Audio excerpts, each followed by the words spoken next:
Ha sigut un dia molt bonico, hem passat un bon rato així amb els meus amics en Jordi i en Teo, disfrutant de la festa del carrer, disfrutant d'una tradició molt bona com és l'arròs al forn, una tradició que ja va començar fa uns anys en una associació que era el grup de foc i cassola d'Ontinyent, amb fundadors com el pare de Teo, Teodora Mora, Casimir, Xavi Mollà i diferents Rafa Calabuig i diferents hostelers de la zona que van començar el projecte de l'arròs al forn, un arròs de tradició que es feia per aquestes èpoques, després de gener, quan es feia la matança del cerdo, amb tots els desperdicis, amb tot l'embotit, es feia l'arrosset.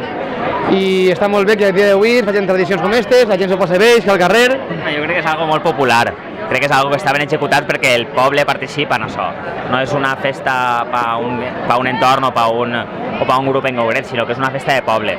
I això és el que triomfa la cassola d'Olleria, perquè és algo per tots i només hi ha que veure com està al carrer. El poble s'ha mobilitzat i creiem que és el més important, no? Que la gent estigui al carrer i mostre les il·lusions que té, fent poble, que la gent estigui al carrer. De fet estan dient-nos que és la 9ª edició i ha sigut la màxima assistència, cada any va més, la gent relaciona gastronomia, en oci, en festa, passar-ho bé, en cultura. Des d'Ontinyent estem contents i agraïts que ens conviden, com tots els anys, i per supost que volem continuar apoyant i el que faci falta.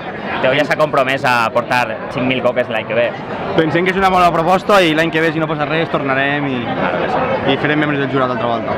Sí, que ara a disfrutar de l'estància, passar un ratet en la banda de música i a fer festa un ratet. Ja diran el jurat, en seguida dirà el veredicte.